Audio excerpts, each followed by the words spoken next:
لیکن I am F کے بعد ورلڈ بینک اور اے ڈی بی سے پیسہ آنا چاہیے تھا. آپ دو امپورٹنٹ وزٹس پہ آرمی چیف کے بھی وزٹس کرائے, پرائم منسٹر کے وزٹس کرائے, نہ سعودی عرب سے نہ قطر سے نہ یو اے ای سے ہمیں وہ بائی لیٹرل کچھ کیش کی توقع تھی, وہ نہیں آیا.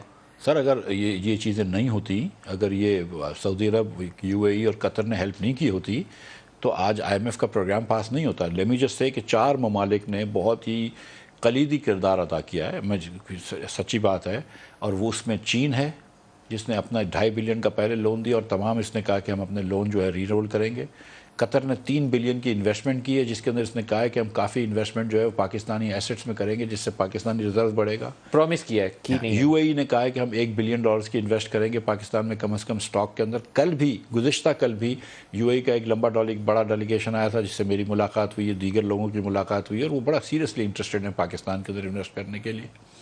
اور اس کے علاوہ سعودی عرب نے $1 بلین کے انویسٹمنٹ کی بھی بات کی ہے, اور $1 بلین کی سعودی عرب نے ڈائریکٹلی بات نہیں کی, لیکن بہت ساری خبریں آئی ہیں جو سعودی عرب سے بلومبرگ میں آئی ہیں, ایف ٹی میں آئی ہیں, جو سعودی عرب سے اوریجنیٹ ہوئی ہیں, کہ جس کے تحت سعودی عرب جو ہے وہ $1 بلین کا مزید ہم کو تیل کا ڈیفرڈ پیمنٹ پہ تیل دے گا. سر یہ 8 ہفتوں سے انتظار کر رہا ہوں میں کہ یہ فارملی ہو جائے, یہ کیوں نہیں ہوا ابھی؟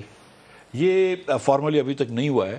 یہ میری بات ہوئی تھی کوئی لیگل انسٹرومنٹ ہے وہ ہو جائے گا فارملی, لیکن سعودی عرب نے یہ بات کی, اور یہ میں اس لیے کہہ رہا ہوں کہ یہ نہ صرف ہم سے کہی ہوئی ہے لیکن یہ انہوں نے آئی ایم ایف کے پیپرز میں بھی ان کو ایشور کرایا ہوا کہ ہم یہ کریں گے.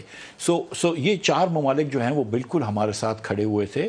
اب جہاں پہ قطر کی تعلق ہے, کل صبح سچی بات ہے کہ میری قطر انویسٹمنٹ کے ہیڈ سے بات ہو رہی ہے, زوم پہ میٹنگ ہو رہی ہے. گزشتہ کل ان کی شاہد عباسی صاحب اور حاج چیمہ صاحب اور بلال کیانی صاحب سے بات ہوئی ہے. تو قطر کو ایک تو آپ آر ایل این جی والے پلانٹ وغیرہ دے سکتے ہیں, وہ آپ کے لیے آسان کام ہے. ہم کیش سپورٹ تو کو رکھ رہے تھے $1 بلین کی قطر سے آئے گی, ڈپازٹ کی بات کر رہے تھے آپ. جی آئیڈ رادر میں سچی بات میں آپ کو بتاؤں, ٹھیک ہے وہ اب ہم ادھار لیتے رہتے ہیں سب سے اور عادت بھی ہو گئی ہماری, لیکن اس سے اچھا ہے کہ وہ چیزیں خرید لیں ہم سے, وہ اچھا وہ چلا بھی اچھی لے گیا, ہم کو کچھ کمائیں گے تو کچھ ٹیکس بھی دے دیں گے, ہماری بھی ایک وہ تو اینڈ دسمبر تک ڈیل ہوگی, اس سے پہلے تو نہیں ہو سکتی. 3-4 ماہ اسی فسکل ایئر میں ہو جائے گا, مطلب کوئی ویسا مسئلہ نہیں ہے. دیکھیں یو اے ای جو شیئرز وغیرہ خرید رہا ہے شاید اس سے پہلے خرید لے. یو اے والا اس سے پہلے ہو سکتا ہے میرے خیال سے. تو یو اے کے ساتھ ہم کیا کریں گے, اس کو یہ گیس کمپنیز وغیرہ سے شیئرز دیں گے یا کچھ اور کریں گے؟ سر یہ ان کی مرضی ہے. انہوں نے کل جو تشریف لائے تھے وہ میرے پاس, تو انہوں نے مجھے کہا تھا کہ تم ہی بنا کے بھیج دو ہم کو پورٹ فولیو کہ تم کیا کرنا چاہتے ہو. تو میں نے اچھا کہا, میں نے کہا ٹھیک ہے.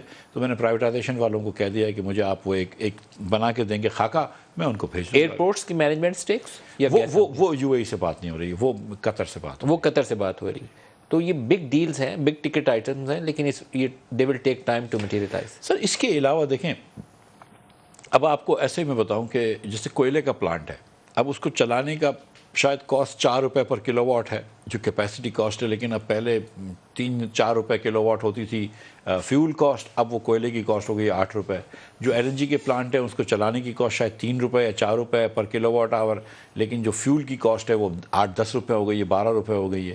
تو اب ہم نے یہ وزیر اعظم صاحب نے یہ پلان کیا ہے کہ ہم یہ, کیونکہ فیول بہت مہنگا ہو گیا دنیا میں, تو ہم اس کو, اور سولر بہت سستا ہو گیا ہے پچھلے چند سالوں میں, کہ ہم اس کو سولر سے ریپلیس کرتے ہیں. تو انشاءاللہ تعالیٰ ایک 10,000 میگا واٹ کا ایک وزیر اعظم صاحب کا سولر کا پلانٹ ہے, اور سعودی عربیہ, یو اے ای اور قطر تینوں بڑے انٹرسٹڈ ہیں کہ اس کے اندر انویسٹ کریں, اور چین بھی انٹرسٹڈ ہے, چینی کمپنیاں بھی انٹرسٹڈ ہیں اس کے اندر انویسٹ کرنے کا. تو یہ انشاءاللہ تعالیٰ ادھر بھی ایک بہتری ہوگی.